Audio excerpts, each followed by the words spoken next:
CA coaching పేరుతో హడావిడి చేసిన శ్రీమేధ ఇన్స్టిట్యూట్ హైదరాబాద్ లో కోచింగ్ సెంటర్లను మూసివేసింది. దీంతో అమీర్పేటలోని కోచింగ్ సెంటర్ వద్ద విద్యార్థులు పేరెంట్స్ ఆందోళనకు దిగారు. తాము చెల్లించిన ఫీజులు తిరిగి ఇచ్చేయాలంటూ ఆందోళన చేశారు.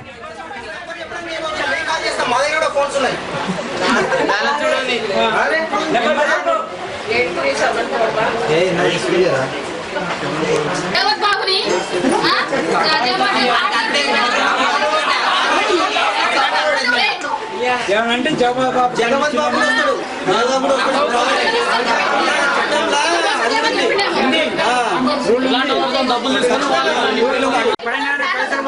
పైసలు నువ్వు తీసుకొని కూర్చొని మాట్లాడుతున్నావు.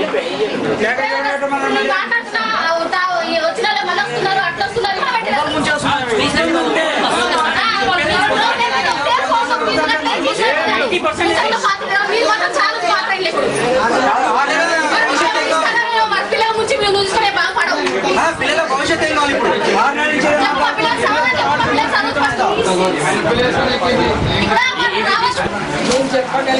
పవన్ కుమార్ గారు ఎక్కడ ఉన్నారు?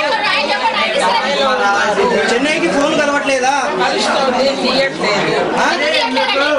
చెప్పండి మా దగ్గర ఫోన్స్ ఉన్నాయి.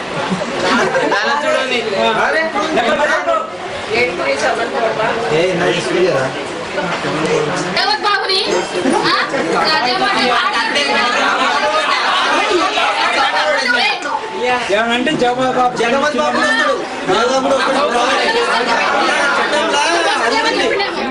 सीए कोचिंग పేరుతో హడావిడి చేసిన శ్రీమేధ ఇన్స్టిట్యూట్ హైదరాబాద్ లో కోచింగ్ సెంటర్లను మూసివేసింది. దీంతో అమీర్పేటలోని కోచింగ్ సెంటర్ వద్ద విద్యార్థులు పేరెంట్స్ ఆందోళనకు దిగారు. తాము చెల్లించిన ఫీజులు తిరిగి ఇచ్చేయాలంటూ ఆందోళనకు దిగారు. ఒక రిసిప్ట్ పెట్టారు, అక్కడ రిసెప్షన్ కి ఇచ్చారంట. అది వీళ్ళ నుంచి వీళ్ళ దగ్గరికి రాలేదంట. అసలు ఎలా జరుగుతుంది? మేనేజ్మెంట్ ప్రాసెసింగ్ ఉండదా అసలు? అండ్ ఈవెన్ వీళ్ళు 3 days నుంచి డిగ్రీ కాలేజెస్ అన్ని మానుకుని ఇక్కడ తిరుగుతుంటే మొన్న ఈవిడ అందరూ మేమందరం గొడవ చేసామని చెప్పి పోలీసు ఇద్దరిని పిలిచింది. ఆ ఇద్దరు పోలీసులు మేము ఈరోజు వస్తాము, మా ముందు మాట్లాడండి, 50-50 అమౌంట్ ఇప్పించండి అని అంటే, ఈ రోజేమో మీరేమని చేసుకోండి. ఇంతమంది గట్టిగా అరుస్తున్నామని ఒక్కరు సమాధానం ఇవ్వట్లేదు. ఆవిడకైతే ఆవిడతో ఒక్కరికి సమాధానం చెప్పట్లేదు. సరే అని చెప్పేసి ఇన్స్టాల్మెంట్ లో కడతామంటే సరే అన్నారు. ఒక ఇన్స్టాల్మెంట్ కట్టాము, 2వ ఇన్స్టాల్మెంట్ కట్టలేకపోతే ఖచ్చితంగా మీరు కట్టాలి, కట్టకుండా బాబుకి ఎగ్జామ్ రాయని అంటే వాళ్ళ అమ్మ పుస్తకాలు అమ్మేసి కట్టామండి. అంత పరిస్థితుల్లో ఉన్న కట్టిన తర్వాత సిపిటి అక్కడ లేదు, ఇక్కడ షిఫ్ట్ చేశారు.